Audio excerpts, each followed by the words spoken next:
Ladies and gentlemen, welcome to Woodburn's Thrive in China Roundtable. Before we start today's session, just a little bit about our audience. We are constantly getting new registrants for our roundtable, and we would love to know your background and who you are. So do connect with us. Let us know. Are you newbies to China? Are you startups in China? Are you experienced China hands? This allows us to tailor-make our future roundtable sessions and gives us an idea of the content we should actually be creating for our audience. So do communicate with us. Let us know what is your background and who you actually are.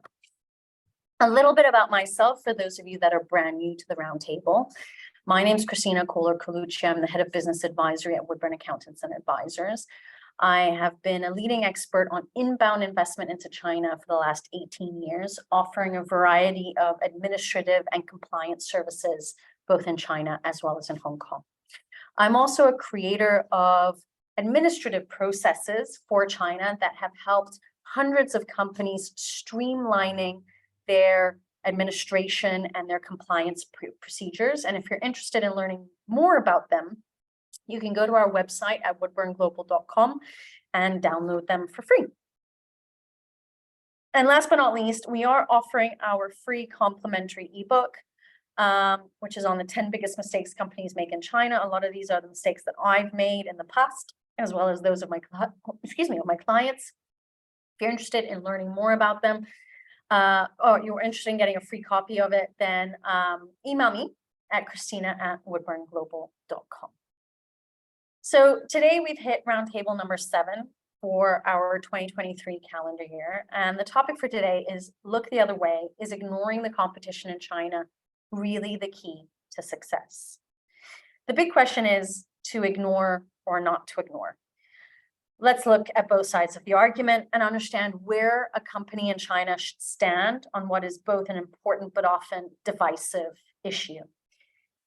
What we are looking for at the end of today's roundtable is to find a middle path for companies to go through all of this and then also understand what it means in practical terms. So we're going to look at 3 reasons to ignore your competition in China. So we're going to look at 3 reasons to look completely the other way when it comes to competition. The first one is your resources are limited, so why waste time on others, right? Now, when you are a startup in China, the issue obviously is that you don't have manpower. You are limited on mental capacity, on your to-do list, etc. And thinking about competitors, endlessly researching them, making spreadsheet after spreadsheet can take up a lot of time, especially when there are a lot of them in your industry or your sector. Take marketing technology as an example. If your startup in China is looking to bag some market share here, then you probably can't even keep up with the number of competitors given the phenomenal pace at which this landscape, the marketing technology landscape, is growing. You would need to hire someone full-time just to keep up with it all. All that time spent monitoring your foes could be better spent elsewhere, such as on the things any competitive analysis will probably tell you to improve anyway. Make your product more reliable, diversify your brand, train your team, improve your customer service, produce a new marketing and advertising campaign that really talks the talk. Like I said, when you're a startup in China, there's so much to do. This is just a short list of actually what needs to be done. So do you have to spend that much time on your competitors knowing the inside and outs of them? Or is it better to look on a macro level? Number 2 is focus on customers, not competitors. This is intrinsically linked to having limited resources, but it's worth making the distinction. The bulk of a company's focus should be on the target customer base in China. If you're not sure who that is, research should be a top priority. If the market is already so saturated that you're struggling to be heard, focus on what your customers want or will want, as well as how and where they are accessing their information. By putting your limited time and resources into your customer base, you're automatically focusing on your product and learning about your competitors on the sly anyway. So kind of killing two birds with one stone, if you will. The third reason to ignore your competition is copycat problems. Companies in China are meant to be innovative. By definition, that means creating something different, something new, something that reshapes the market landscape. But too many times we see companies that simply refine another company's product. In an overcrowded market, this problem could get even worse. Suddenly you're trying to improve on everyone's offering, causing your own product to become a mishmash of ideas. So create a new demand. Hold on to that original idea, because by coming up with it, you saw that gap in China and probably analyzed the competition anyway.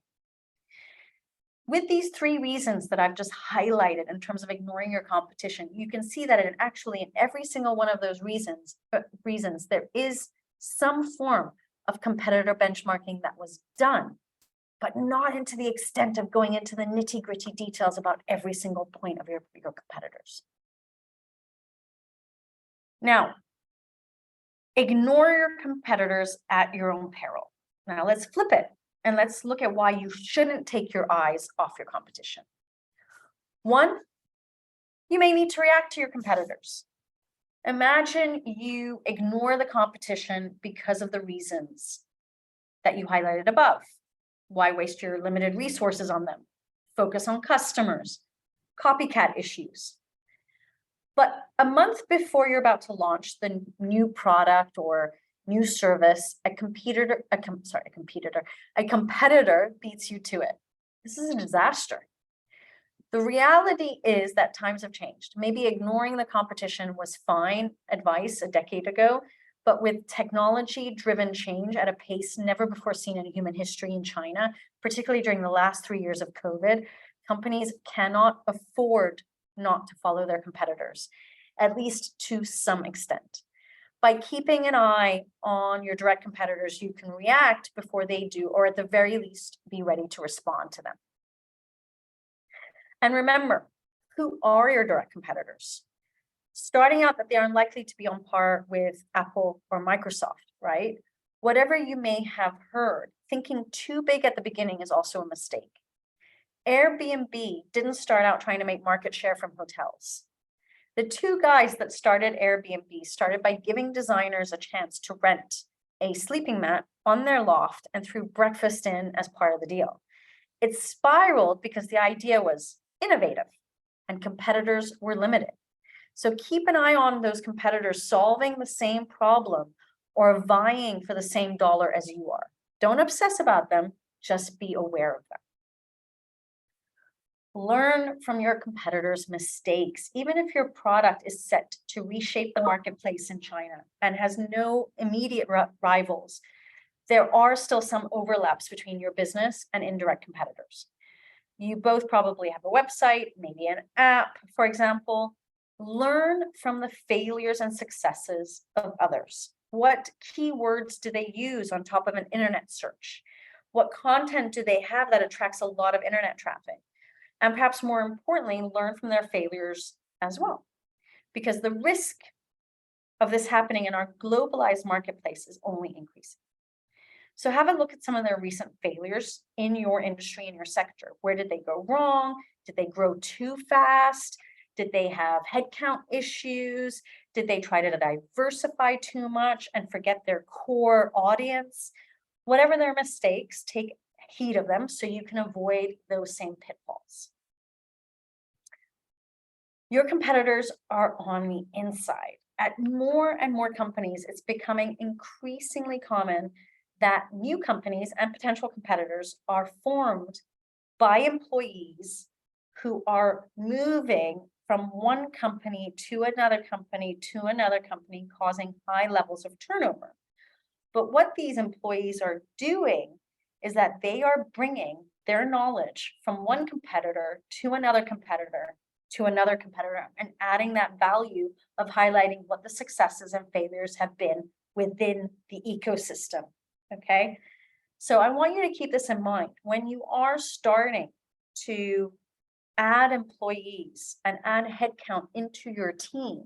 Understand what value are they bringing? Can they educate you on the successes and failures of your competitors? What would they do differently? How would they focus the attention within the Chinese market? So keep this in mind, because all employees within your sector and industry can actually add real value to your organization and can become future collaborators as well.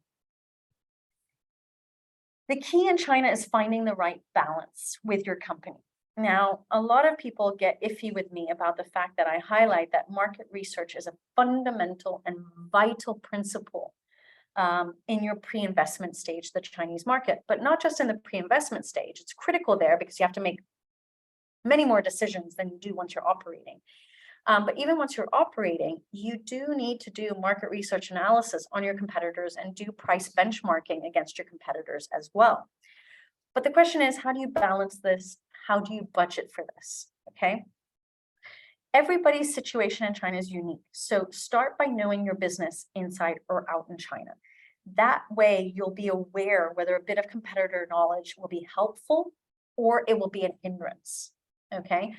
For me, what I do is I'm always interested, not necessarily in the types of services or how a service is being delivered by my competitors, but I'm focused on pricing, because ultimately you're choosing a service provider by the human touch, but you're also choosing them by a cost factor. Do you have the budget available to pay a premium for a service provider? So I'm always interested more in the price benchmarking than I am in the actual service delivery that my competitors are doing.